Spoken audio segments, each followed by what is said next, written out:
in this hour by hour. I do not have an update for you on the hostage deal that we're trying to negotiate. But as you heard the Deputy National Security Advisor say, yes, we're closer than we've ever been. So we're hopeful. And until it's all done, so...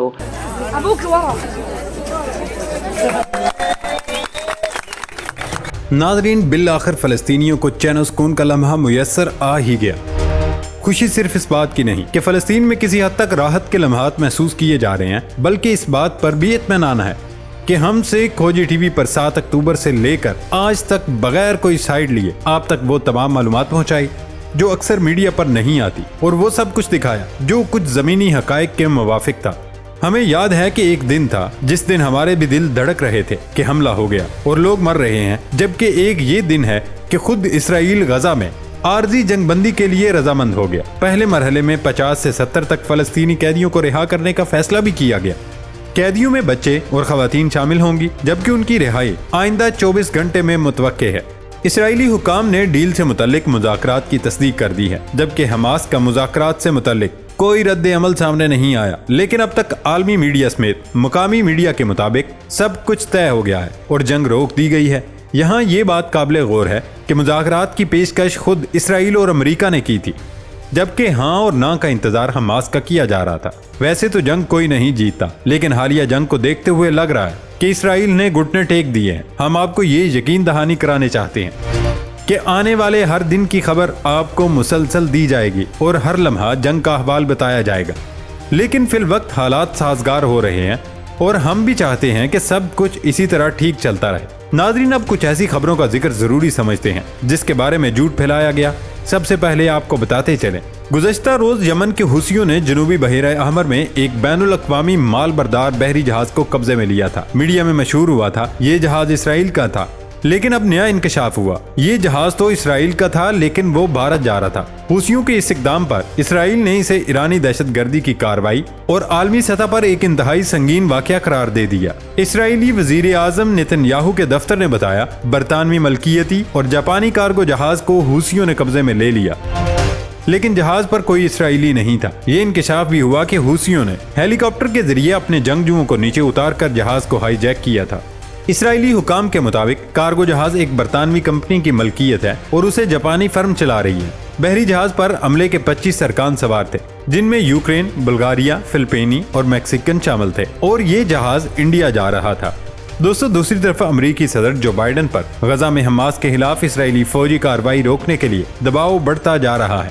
اگر ایک جانب ہزاروں شہریوں کی ہلاکتوں اور خوفناک انسانی صورتحال نے امریکہ کے عرب ممالک اتحادیوں کو بے چین کر دیا، تو دوسری جانب بائیڈن انتظامیہ کے اندر ہی تنقید کی سطح میں غیر معمولی اضافہ ہو رہا ہے۔ ویتنام جنگ کے بعد بنائے گئے چینل کے ذریعے secretary of state Anthony Blinken کو سینکڑوں خطوط بھیجے گئے ہیں۔ یہ چینل حکومتی ملازمین کو کسی بھی پالیسی پر اپنے اختلاف کو رجسٹر کرنے کا موقع فراہم کرتا ہے۔ بتایا جاتا ہے کہ ادارہ برائے بین الاقوامی ترقی میں ایک کھلا خط بھی جاری کیا گیا ہے۔ سیاسی تقرریوں اور درجنوں سرکاری اداروں کی نمائندگی کرنے والے عملے کے ارکان کی جانب سے وائٹ ہاؤس کو ایک علیحدہ خط بھیجا گیا۔ کیپٹل ہل کے عملے کی طرف سے بھی کانگریس کے اراکین کو ایک خط بھیجا گیا۔ بہرحال ان میں سے زیادہ تر اختلاف نجی نوعیت کے ہیں اور بہت سے گمنام ہیں، کیونکہ اس کے ان کے روزگار پر اثرات ہو سکتے ہیں، اس لیے اس کی مکمل تصویر واضح نہیں ہے۔ لیکن کئی رپورٹس بتاتی ہیں کہ غزہ پر امریکی پالیسی کے خلاف احتجاج کی لہر میں سینکڑوں لوگوں نے دستخط کیے ہیں۔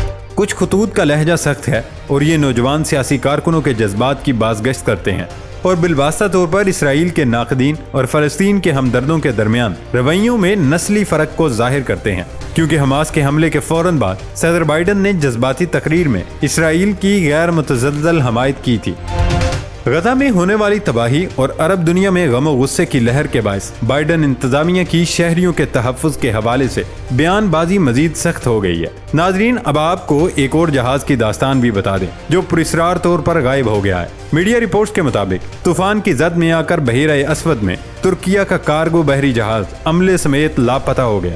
ترک کارگو جہاز سے بحیرہ اسود میں آنے والے طوفان میں پھنسنے کے بعد رابطہ منقطع ہو گیا تھا، جس کے بعد سے بحری جہاز عملے سمیت غرق ہونے کی اطلاعات سامنے آ رہی ہیں۔ حکام کے مطابق جہاز کے کپتان نے اتوار کی صبح اطلاع دی تھی کہ جہاز ترکیہ کے شمال مغربی صوبے زونگلو داغ کی حدود میں ایئر گلی کی پانیوں سے گزر رہا تھا۔ تیز ہواؤں کے باعث ہیلی کاپٹروں کے ذریعے بھی तलाश का काम शुरू करना मुमकिन नहीं है, जबकि इलाके में समुद्री तूफान के बायस लापता जहाज की तलाश के लिए रेस्क्यू कश्तियों के रवाना करने में मुश्किलात दरपेश हैं। इसी तरह दूसरी तरफ मालदीव के नौ मुंतखब सदर ने मोहम्मद मोइज़ो ने अपने साबका ऐलान का दोबारा इयादा करते हुए कहा वो इस बात को यकीनी बनाएंगे मालदीव की सरजमीन पर किसी गैर मुल्की फौज की मौजूदगी ना हो। उन्होंने ये ऐलान अपने सदारती मनसब संभालने के लिए मुनक्कदा तकरीब से खिताब में किया और उसके फौरन बाद भारत के मरकजी वजीर करण राजीव के साथ मुलाकात के दौरान उन्होंने नई दिल्ली से अपने फौजियों को मालदीव से वापस बुलाने का कहा। ये शायद आपके लिए नई बात हो, लेकिन भारतीय फौज इस वक्त मालदीव में मौजूद है, जिसे निकल जाने के हुक्म जारी कर दिया है।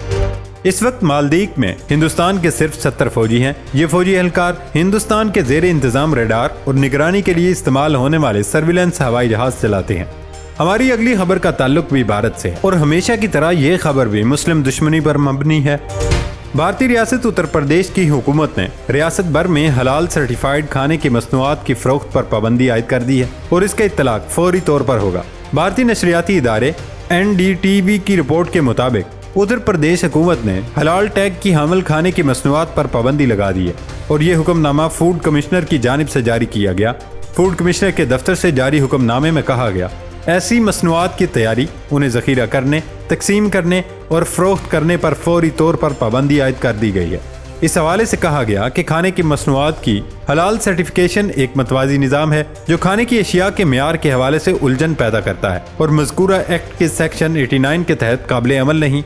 फूड कमिश्नर के दफ्तर के मुताबिक हलाल सर्टिफिकेशन का जिक्र डेयरी मसनूआत, चीनी से बनी बेकरी की मसनूआत, पेपरमिंट ऑयल, नमकीन खानों के मसालाजात और खुर्दनी तेल वगैरह समेत खाने की मसनूआत पर होता है।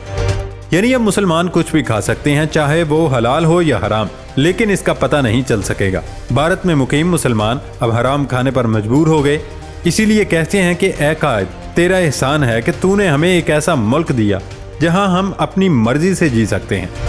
लेकिन दोस्तों, ये वही भारत है जहां खवातीन महफूज नहीं। अभी हाल ही में एक रिपोर्ट सामने आई है। NCRB रिपोर्ट में बताया गया भारत आज भी खवातीन के साथ जिनसी दरिंदगी में सरे फहरिस्त है, जबकि वाशिंगटन पोस्ट की रिपोर्ट के मुताबिक मोदी सरकार मुल्क में होने वाली खवातीन के साथ ज्यादती को नजरअंदाज कर रही है।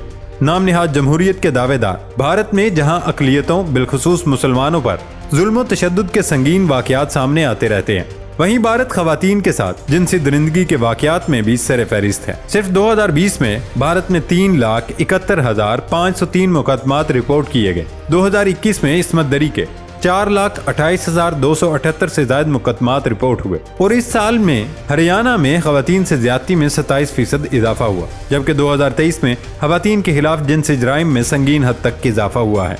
टाइम्स ऑफ इंडिया की रिपोर्ट के मुताबिक भारतीय शहर अहमदाबाद में नवंबर 2023 के दौरान जिनसी ज्यादती के 381 मुकदमात दर्ज हुए, जबकि इस शहर में खवातीन के साथ छेड़छाड़ के 222 मुकदमात रजिस्टर हुए। राजस्थान में एक पुलिस सब इंस्पेक्टर ने 4 साल की बच्ची को दरिंदगी का निशाना बनाया और इस वाकये के बाद वसी पैमाने पर बीजेपी लीडर के खिलाफ मुजाहरे और एहतजाज किया गया है। अमरीकी जुरीदे वाशिंगटन पोस्ट की रिपोर्ट के मुताबिक मोदी सरकार खवातीन के बचाव में नाकाम रही, जबकि बजरंग दल जैसी बीजेपी की इंतहा पसंद तंजीमें खवातीन के खिलाफ जराइम में पेश हैं। सवाल तो ये है कि हलाल खुराक पर पाबंदी लगाने वाले कब तक खैर मनाएंगे?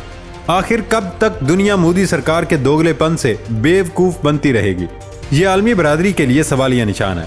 दूसरी तरफ आप खुद सोचें कि भारत हलाल खुराक पर तो पाबंदी लगा रहा है, लेकिन उसके साथ साथ भारत मनशियात के आलमी सतह पर फैलाव का मरकज भी बन गया। INCB की ही सालाना रिपोर्ट के मुताबिक भारत डार्क नेट पर मनशियात की पैदावार और तिजारत के हवाले से दुनिया में सरफहरिस्त है। भारत अफगानिस्तान के रास्ते सस्ते दामों मनशियात खरीदता है, जिसकी मालियत $650 बिलियन से ज्यादा है। जराये का कहना है कि भारत की फार्मास्यूटिकल सन्नत ने मुल्क के अंदर मनशियात को बड़े पैमाने पर फरोग दिया और अब ड्रोन के इस्तेमाल से पाकिस्तान में मनशियात फरोशी फैला रहा है। बैनुल-अक़वामी सतह पर मनशियात की तिजारत में भारत की खुफिया मुदाखलत को गोल्डन ड्रग स्लिक रूट कहा जाता है।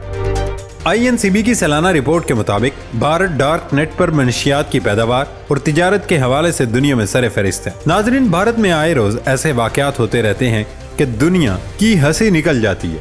अभी कल ही की बात है कि फ़ज़ाई हदूद में मुबैना उड़न तश्तरी की इत्तला मिलने पर भारतीय फिजाइया के जहाजों में खलबली मच गई थी। भारतीय फिजाइया ने इतवार को मणिपुर के अंबाल हवाई अड्डे के करीब एक नामालूम फ्लाइंग ऑब्जेक्ट देखे जाने की इत्तला पर 2 राफेल लड़ाका तैयारे फौरन रवाना किए। उसे नामालूम ऑब्जेक्ट को UFO कहा गया, यानी एलियंस का जहाज।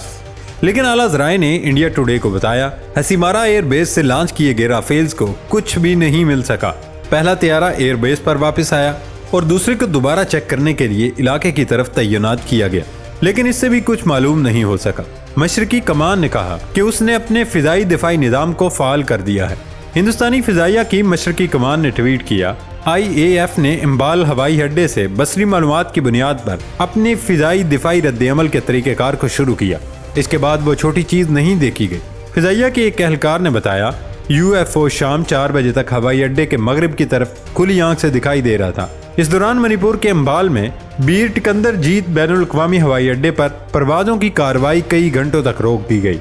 ये तो उनके फिजाइया का हाल है। और सिर्फ यही नहीं, बल्कि भारतीय फिजाइया का तेजस तैयारा भी दुबई एयर शो में नाकाम रहा। मीडिया रिपोर्ट्स के मुताबिक मुत्तहिदा अरब अमारात में एयर शो हुआ। इस एयर शो में भारतीय फिजाइया ने भी हिस्सा लिया, ताहम भारत का तैयारा एयर शो में भी नाकाम हो गया। फिजाई करतब दिखाना तो दूर, तेजस तैयारा रनवे पर भी ना आ सका। रिपोर्ट्स में बताया गया है कि भारत का ये तैयारा पूरे एयर शो में जमीन पर ही खड़ा रह गया। तैयारे के ऑनबोर्ड तकनीकी मिसाइल सामने आए हैं। दूसरी जानिब पाकिस्तान के JF-17 थंडर की शो में शानदार परफॉर्मेंस ही जिसने पूरे शो में अपनी दाग बिठा दी। और ये पाकिस्तान के JF-17 थंडर ब्लॉक 3 का इंटरनेशनल डेब्यू था। नाजरीन, हमारा सवाल फकत ये है कि भारत सिर्फ अकलियतों के खिलाफ कार्रवाई क्यों कर रहा है? ठीक है, आपका मुल्क तरक्की कर रहा है, लेकिन इसका हरगिज ये मतलब नहीं आप हिंदुओं के अलावा बाकी सबको नजरअंदाज करते चले जाए। ये भारतीय इस कदर जज्बाती हैं। भारत के ऑस्ट्रेलिया के हाथों वर्ल्ड कप के फाइनल में शिकस्त पर 23 साला नौजवान ने खुदकुशी कर ली। अहले खाना के मुताबिक नौजवान फाइनल में भारत की हार पर परेशान था। भारत से सिर्फ इतनी सी दरख्वास्त है, अपनी ज़ाहिरी तरक्की के साथ साथ इखलाकी इक़्तिदार पर भी तवज्जो दें, वरना फिर इसी तरह के वाक़यात सामने आएंगे और लोग उसी तरह जीतने वाली टीमों को रेप के थ्रेट्स देते रहेंगे।